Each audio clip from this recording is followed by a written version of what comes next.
a goddamn lovely van.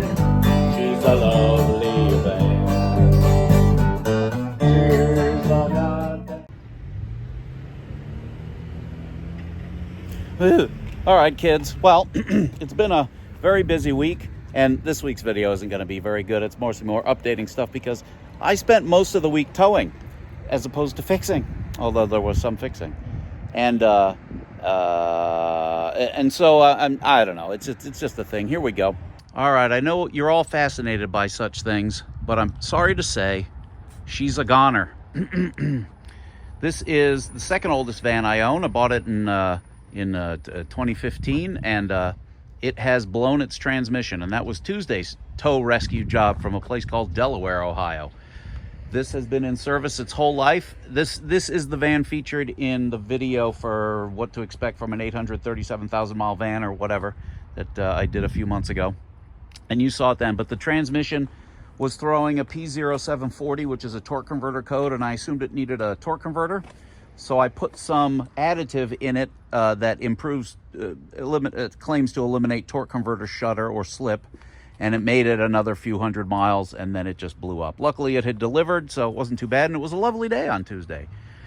878,000 miles on this, and that is the original trans. It is not the original engine, it's a second engine. I think it's just time to let this one go. So what I'm going to do is use this van as an experiment. This van is going to be the first to accept a non-Promaster transmission and some special tricks to make that happen, which I've described a few times in the past, but we're going to actually do it because I found some friends to buy this van. If I put a transmission in it and get it to work, the engine in it has maybe 300,000, but it runs like a champ, and it needs some things. I've got to fix this door. I'm going to see about fixing that dent. That shouldn't be too bad. And but I'm going to sell it to them running in a good condition for something like $5,000, and they're gonna keep it working, which I want. Not working as an expediter, doing other things, rock and roll, in fact, the rock and roll Promaster. And I want that because I'd like this van to get to 1 million miles. I feel like I should do whatever it takes to make it do so. But towing this van involved using that turd, which I'm about to give you a tour of.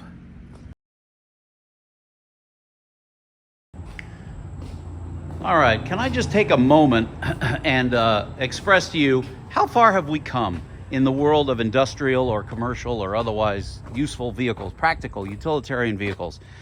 This truck,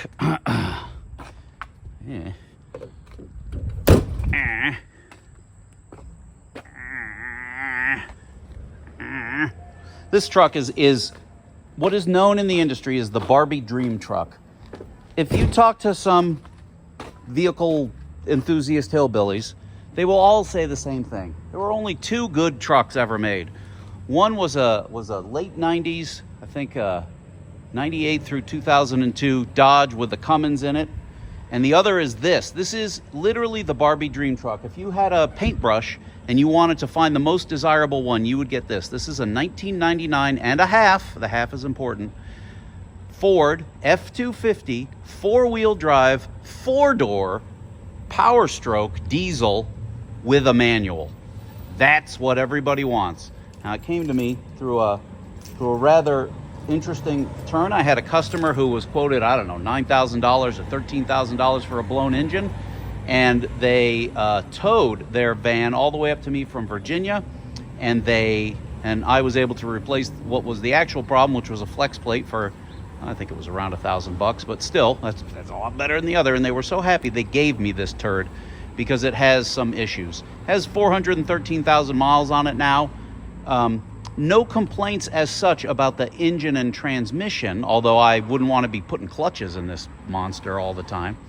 But just as a vehicle, it's shocking, I tells you, how far we've come. And remember, I come from a world where, when I was in high school, there were still cars from the 50s in the parking lot.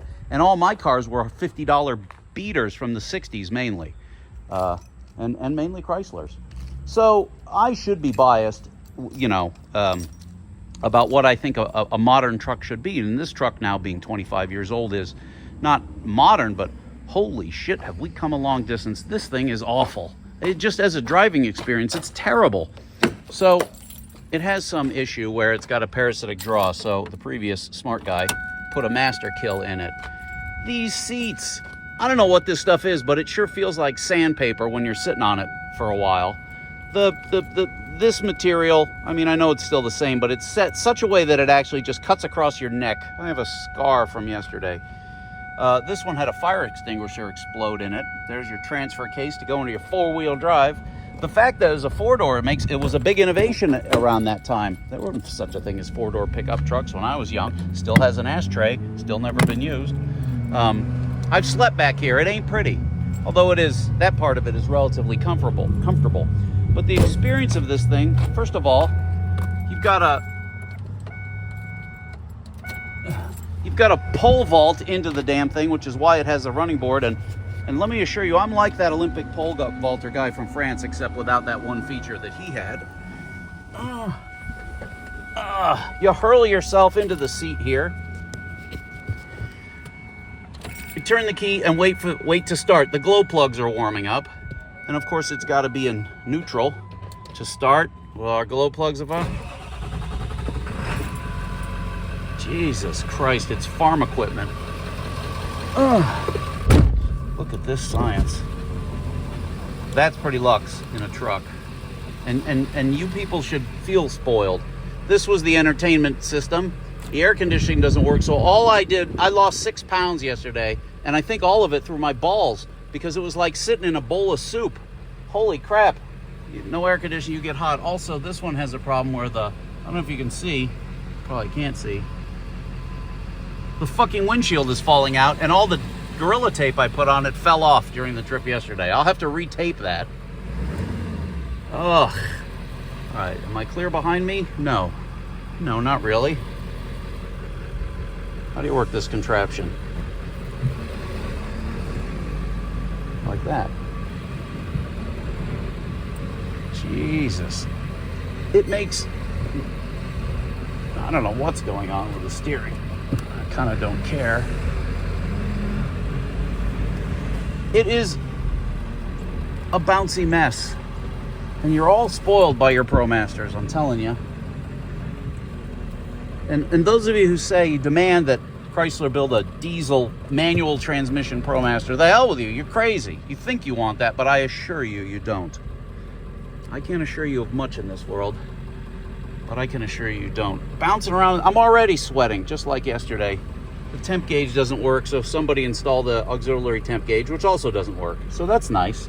There's your cup holders. That's what you get. That's pretty nice. Had to add the Bluetooth receiver so I can listen to my things. This is actually kind of a good feature, except that if you want to, why would you, how do you, all right, headliner's falling off. It's noisy, it's drafty, it's nauseatingly bouncy. You think you want this, but you don't. All right, you ball gargling little morons. So you know how I gave you the tour of the externals of this ridiculous Ford pickup truck. Remember, this is the hillbilly wet dream truck. This is the one you want. And it's like being in farm equipment. I feel like I'm driving a carnival ride, but the line of a carnival ride. You notice I have to scream at you. It's noisy. The windshield leaks. I sealed it up with Gorilla Tape. Most of the power windows don't work. Very little of this stuff works. And it's harsh, and it's wandering all over the road. We're on our way to Charleston, West Virginia to tow a van back for an engine swap. The scenery is lovely. Witness the scenery. Look at that.